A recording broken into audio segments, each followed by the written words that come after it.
All right, let's return to our leading story. Iran launched retaliatory strikes on Israel today after Israeli Prime Minister Benjamin Netanyahu launched a wide-scale attack on Iran's nuclear and military facilities. A U.S. official tells CBS News that the U.S. helped Israel intercept incoming Iranian missiles. Netanyahu said the attack was necessary to prevent Iran from getting a nuclear weapon. But how exactly did we get here?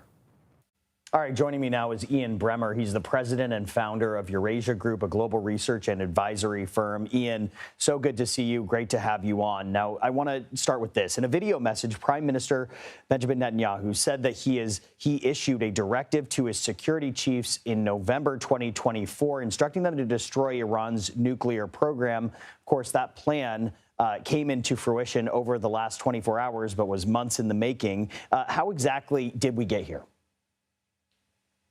Well, there's been an effort by President Trump to bring peace.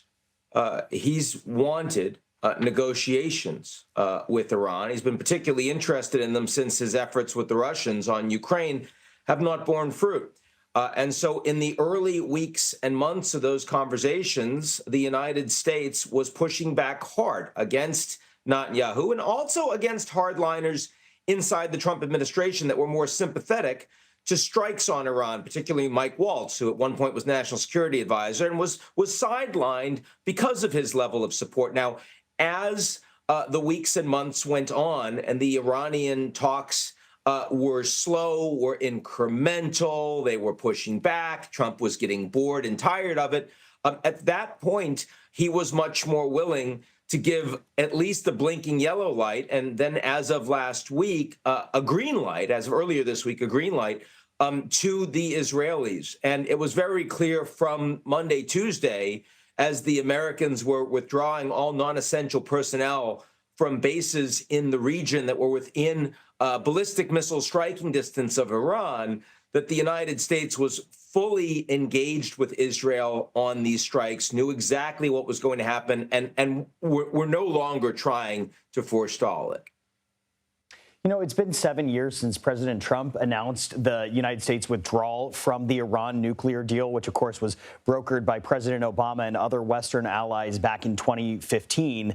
How did that move change Iran's approach to its nuclear program? Well, absolutely pulling out of the nuclear deal, the JCPOA, which Trump's cabinet at the time had said that the Iranians were in compliance with, as did the Europeans, as did the Chinese, the Russians.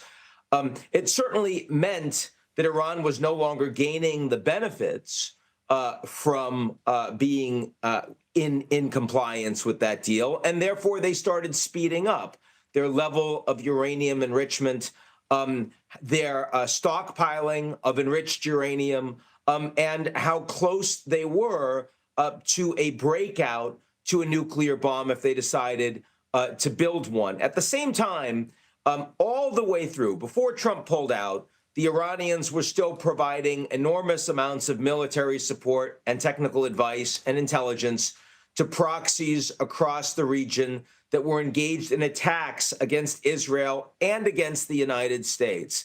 The Iranians were developing ballistic missiles that are in contravention to a unanimous Security Council resolution, and yet nothing had been done against them. And of course, the Iranians have also been a supporter of the export of terror against America and its allies. So it's a complicated issue, but there have been lots of problems with Iran that aren't limited to their nuclear program. Ian Bremmer giving us some key context. Ian, we thank you for your time. My pleasure.